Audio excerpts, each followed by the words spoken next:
Des étoiles du football au sommet de leur gloire aux ténèbres de la déchéance, ces joueurs ont tout perdu à cause de leurs erreurs. Drogue, scandales, blessures, découvrez les chutes spectaculaires qui ont brisé des carrières et laissé des légendes du ballon rond dans l'ombre de leur passé.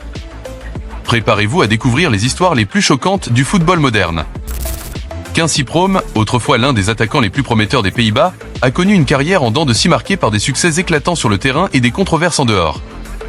Né le 4 janvier 1992 à Amsterdam, Promes grandit dans le quartier difficile de Bijlmer. Il intègre l'académie de l'Ajax, mais est renvoyé pour indiscipline. Déterminé à réussir, il rejoint Twente, où il fait ses débuts professionnels en 2012. Sa vitesse, sa technique et son flair pour le but attira les regards. En 2014, il signe au Spartak Moscou pour 11 millions d'euros. C'est en Russie qu'il devient une star. Il est sacré meilleur joueur du championnat en 2017 et termine 2 fois meilleur buteur du club. Ses performances lui ouvrent les portes de la sélection néerlandaise, où il participe à l'Euro 2020 et à la finale de la Ligue des Nations en 1919 avec les Pays-Bas. Il rejoint Séville, mais l'expérience est mitigée. Il retourne alors à la de l'Ajax, 19, où il remporte les Eredivisie et la Coupe des Pays-Bas. Pourtant, c'est aussi là que sa chute commence. En novembre 2020, Promes est arrêté aux Pays-Bas pour avoir poignardé son cousin lors d'une dispute familiale. En 2023, il est condamné à 18 mois de prison, mais reste en liberté, car il joue en Russie. Parallèlement, les accusations s'accumulent. Il est impliqué dans un trafic de drogue international. La justice néerlandaise l'accuse d'avoir participé à l'importation de 1360 kg de cocaïne en 2020. En février 2024, il est condamné par contumace à 6 ans de prison. Mais la Russie refuse de l'extrader, devenu le 2e meilleur buteur de l'histoire du club. Mais son avenir est incertain. S'il quitte la Russie, il risque d'être arrêté. Quincy Promes symbolise à la fois le rêve et le cauchemar du football. Talentueux, mais autodestructeur. Il est passé du statut de star des Oranges à celui de fugitif international. Aujourd'hui, il est un homme traqué, et son avenir hors des terrains semble aussi sombre que ses ennuis judiciaires. Et ce n'est pas tout. Robson de Sousa, plus connu sous le nom de Robinho, était autrefois considéré comme le nouveau Pelé. Dribbleur spectaculaire, il a fait rêver le monde du football avant qu'un scandale ne détruise sa réputation et ne le conduise en prison. Né en 1984 à São Vicente, au Brésil, Robinho se fait remarquer dès son plus jeune âge. Il rejoint Santos et explose en 2002 sous les conseils de Pelé lui-même. Son talent lui ouvre les portes de l'Europe. En 2005, il signe au Real Madrid pour 24 millions d'euros. Son passage en Espagne est marqué par des éclairs de génie, mais il manque de régularité. En 2008, il rejoint Manchester City, puis l'AC Milan en 2010. Il remporte la Serie A en 2011. Mais c'est aussi en Italie que son destin bascule. En janvier 2013, Robinho, alors joueur du Milan AC, passe une soirée dans une discothèque de Milan. Il est accusé, avec 5 autres hommes, d'avoir violé une femme albanaise de 23 ans en état d'ivresse. L'affaire éclate en 2017, lorsqu'il est condamné à 9 ans de prison en Italie. Robinho y reste au Brésil, profitant de l'absence d'accord d'extradition avec l'Italie. Malgré cela, le scandale brise sa carrière. En 2020, son retour à Santos est annulé après un tollé médiatique. En 2022, l'Italie confirme la sentence et demande son extradition. Après des années d'impunité, la justice brésilienne finit par valider son incarcération en 2024. Il est arrêté en janvier et commence à purger sa peine. Robinho aurait pu être une légende du football brésilien, mais son comportement hors du terrain a ruiné son héritage. Son nom, autrefois synonyme de magie et de dribbles éclatants, est désormais associé à l'un des plus grands scandales du football moderne. Si tu penses que c'est tout, tu vas être choqué. Paul Pogba, milieu de terrain talentueux et charismatique, a marqué l'histoire du football par ses exploits avec la Juventus et l'équipe de France. Mais entre blessures, polémiques et scandales de dopage, sa carrière a pris une tournure dramatique. Né en 1993 en France, Paul Pogba est rapidement repéré pour son talent exceptionnel. Après un passage à Manchester United, il rejoint la Juventus en 2012, où il éclate aux yeux du monde. Avec les Bianconeri, il remporte 4 titres de Serie A et devient l'un des meilleurs milieux de terrain de sa génération. En 2016, il retourne à Manchester United pour 105 millions d'euros, un record à l'époque. En parallèle, il brille avec les Bleus, remportant la Coupe du Monde 2018, où il inscrit un but en finale contre la Croatie. Il est alors au sommet du football mondial. Après son retour à Manchester, Pogba connaît des hauts et des bas. Entre blessures à répétition et tensions avec José Mourinho, il peine à retrouver son meilleur niveau. En 2022, il revient à la Juventus, mais une nouvelle blessure l'écarte longtemps des terrains. 2023. il est contrôlé positif à la testostérone après un match contre l'Udinese. En février 2024, la sanction est terrible. Suspension de 4 ans pour dopage, une sentence qui pourrait mettre fin à sa carrière à haut niveau. De champion du monde à joueur suspendu, Paul Pogba a vu son rêve se transformer en cauchemar. Son avenir est incertain et le football pourrait perdre l'un de ses plus grands talents bien trop tôt. Si tu penses que c'est la plus choquante, tu te trompes.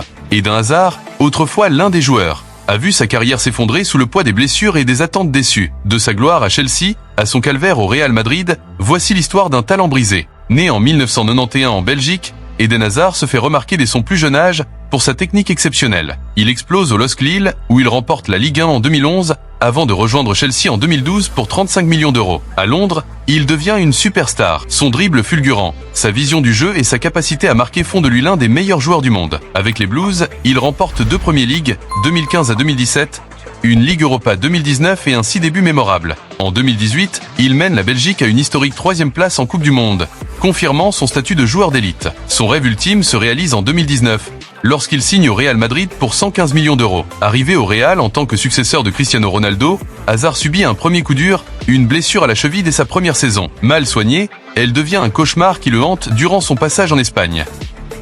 Malgré quelques éclairs, il ne parvient jamais à enchaîner les matchs. Son manque de forme et les critiques sur son hygiène de vie le placent sous le feu des projecteurs. Il passe plus de 600 jours blessé en 4 saisons et n'est plus que l'ombre de lui-même. En 2023, après une saison quasi blanche, le Real Madrid résilie son contrat. Quelques mois plus tard, il annonce sa retraite à seulement 32 ans. Eden Hazard aurait pu prétendre au Ballon d'Or, mais les blessures l'ont empêché d'atteindre son plein potentiel.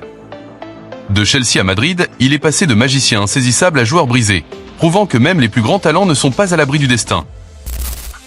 Dele Alli, autrefois considéré comme l'un des plus grands espoirs du football anglais, a vu sa carrière dérailler sous le poids des blessures, de la pression et de luttes personnelles profondes. Son histoire est celle d'une ascension fulgurante, d'une chute brutale, mais aussi d'une quête de rédemption. Né en 1996, Dele Alli grandit dans des conditions difficiles à Milton Keynes.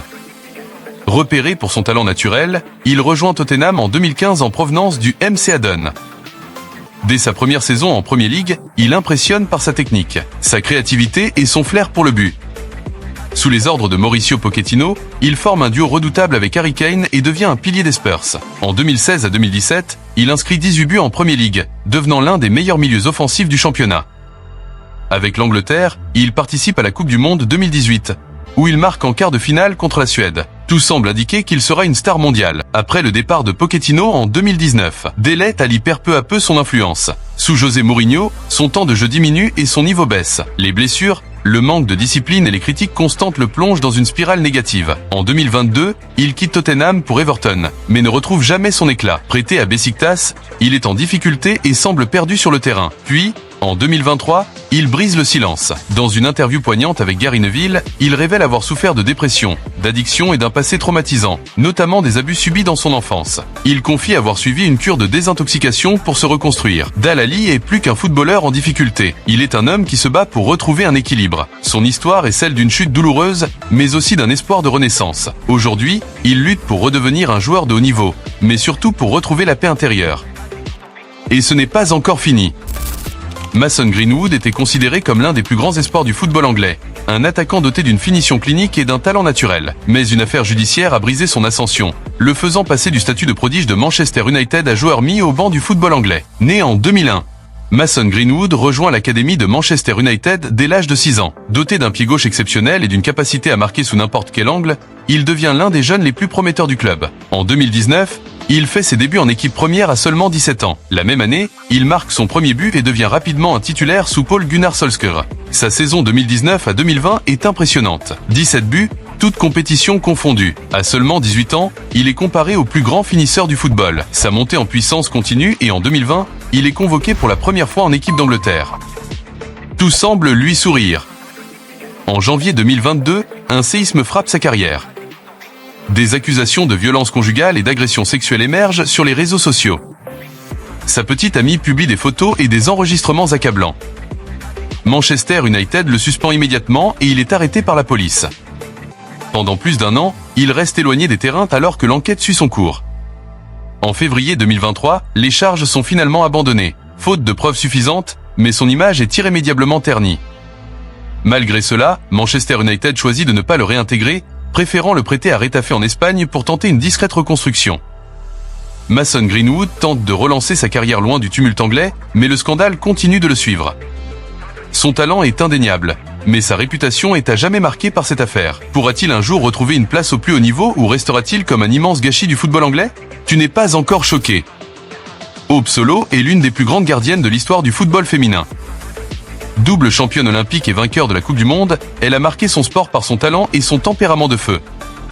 Mais derrière cette carrière brillante se cache une série de polémiques et de problèmes judiciaires qui ont terni son héritage. Née en 1981, Hope Solo se fait rapidement un nom aux États-Unis.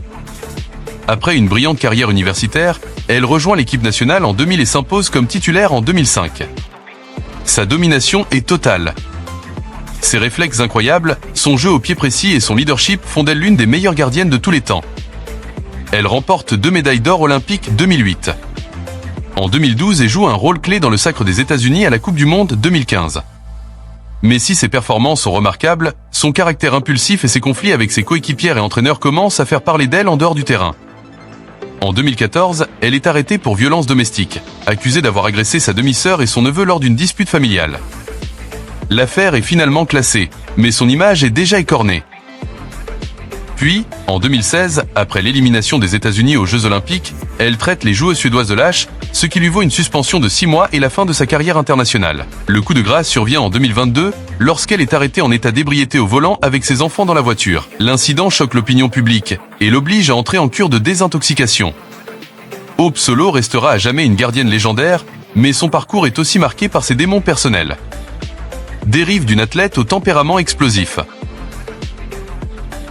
Paul Gascoigne, surnommé Gaza, est l'un des plus grands talents du football anglais. Son génie balle au pied, sa fougue et son charisme l'ont rendu légendaire.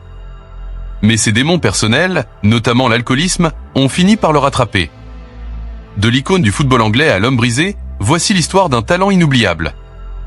Né en 1967, Paul Gascoigne se fait remarquer très jeune pour son dribble exceptionnel, sa créativité et son flair pour le jeu. Il explose avec Newcastle United, puis rejoint Tottenham en 1988, où il devient une star.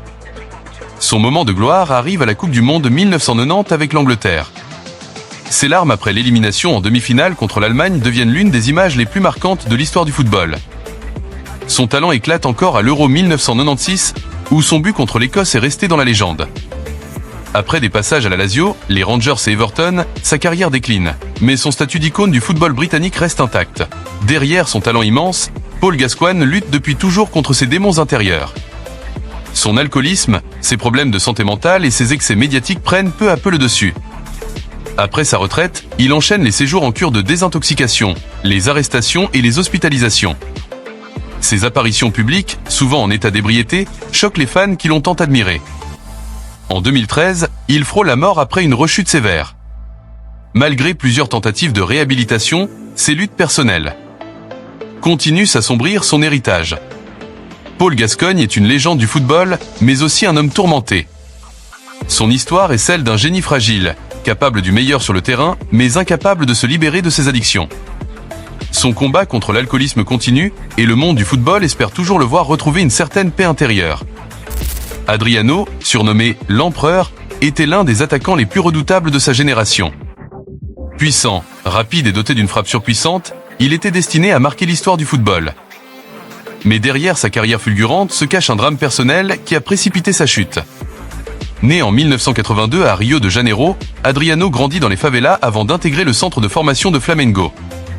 Son talent éclate rapidement et il rejoint l'Inter Milan en 2001. Après des prêts réussis à Fiorentina et Parme, il revient à l'Inter et devient un attaque inarrêtable. Sa vitesse, sa puissance physique et sa frappe monstrueuse le placent parmi les meilleurs buteurs du monde. Entre 2004 et 2006, il est au sommet. Il enchaîne les buts spectaculaires, remporte plusieurs titres avec l'Inter et brille avec le Brésil. Notamment en remportant la Copa América 2004 et la Coupe des Confédérations 2005. Il semble destiné à dominer le football mondial. Mais en 2006, son monde s'effondre.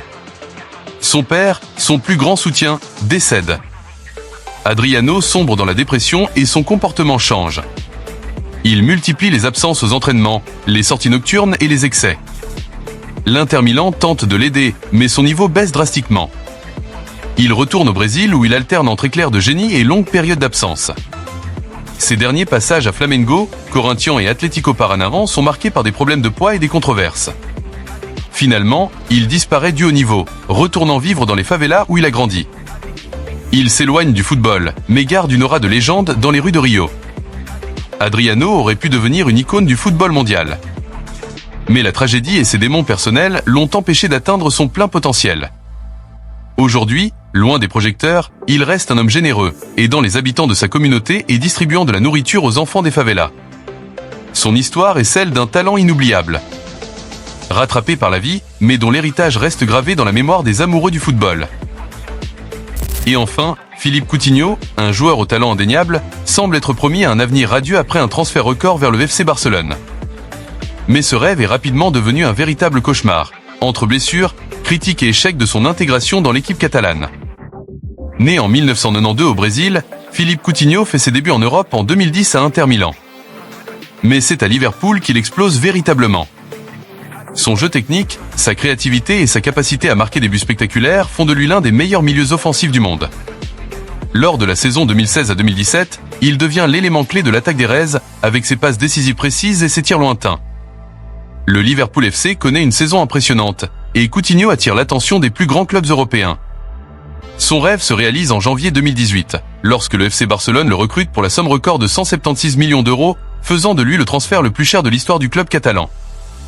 Dès son arrivée à Barcelone, l'intégration de Coutinho est difficile. Bien qu'il rejoigne un club déjà très talentueux, son adaptation au style de jeu des Catalans prend du temps. Malgré quelques éclairs de génie, il peine à s'imposer comme le successeur de Neymar, avec de nombreuses performances décevantes. Les blessures viennent assombrir encore son parcours. En plus de son manque de constance sur le terrain, Coutinho n'arrive pas à s'intégrer dans le collectif. Malgré la présence de Lionel Messi, qui l'a soutenu. Peu après son transfert, il est prêté à Bayern Munich, où il a l'opportunité de redorer son image. Bien qu'il remporte la Ligue des Champions 2020, son prêt reste sans suite durable.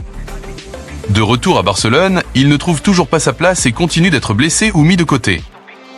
La critique médiatique devient de plus en plus sévère et l'ombre du prix élevé de son transfert pèse sur lui.